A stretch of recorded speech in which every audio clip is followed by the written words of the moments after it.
बड़ी खबर है, एसोसिएट एडिटर विकास शर्मा की सुपर एक्सक्लूसिव रिपोर्ट भी। आरयूएचएस कुलपति बनने के लिए चिकित्सकों में जबरदस्त क्रेज।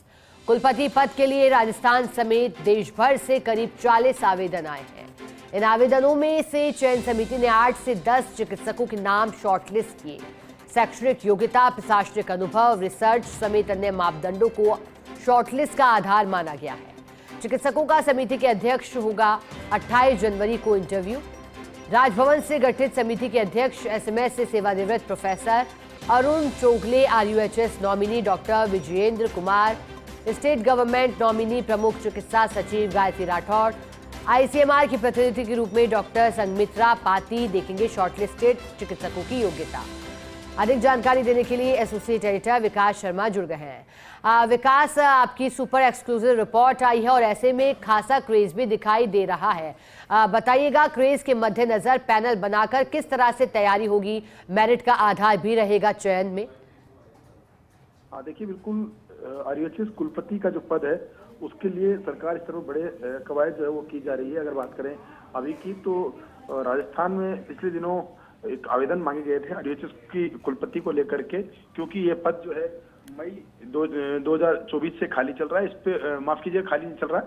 इसमें कार्यवाहक कुलपति के रूप में डॉक्टर धनंजय अग्रवाल यहाँ काम कर रहे थे और हाल ही में पिछले दिनों जनवरी के अंदर आवेदन मांगे गए थे। 10 जनवरी तक ये आवेदन की प्रक्रिया पूरी हुई और उसके बाद में शॉर्ट लिस्ट होने के बाद में अब जो रिपोर्ट सामने आई है उसमें देश भर से, राजस्थान समेत देश भर से करीब 40 नाम जो है आवेदन के रूप में सामने आए हैं जिन्होंने कुलपति बनने की इच्छा जाहिर की है। और इन आवेदकों में से 8 से 10 नाम जो है वो शॉर्ट लिस्टेड किए गए हैं चयन समिति की तरफ से। इसमें शैक्षणिक योग्यता, प्रशासनिक अनुभव, रिसर्च एवं अन्य मापदंडों का आधार बनाया गया है।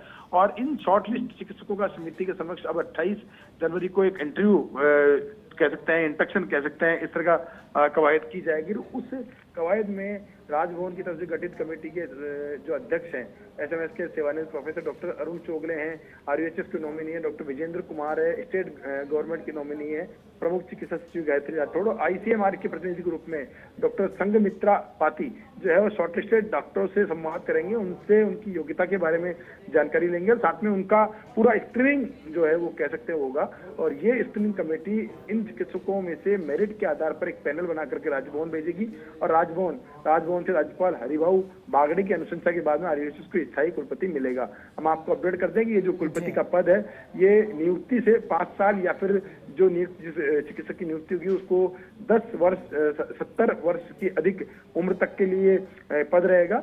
और ये जो पद है इसको लेके पिछले दिनों ही आरयूएचएस ने एक बड़ा फैसला भी लिया है कि जो ये पद है ये नॉन प्रैक्टिसिंग पद होगा, यानी इस पद पर बैठने वाला जो भी डॉक्टर है वो फील्ड में प्रैक्टिस नहीं करेगा। घर पर अपने मरीज देखने की जो प्रवृत्ति जो है, जो कवायद की जाती थी, घर पर मरीज नहीं देख पाएंगे। मतलब टोटली जो ये पद रहेगा ये इंस्टीट्यूशन को फोकस करते हुए रखा जाएगा और इससे जो आरयूएचएस को एक रिम्स के रूप में एक नया बिल्कुल विकास, क्रेज तो है ही, लेकिन क्रेज के साथ क्राइटेरिया को भी ध्यान रखा जाएगा। शुक्रिया आपका।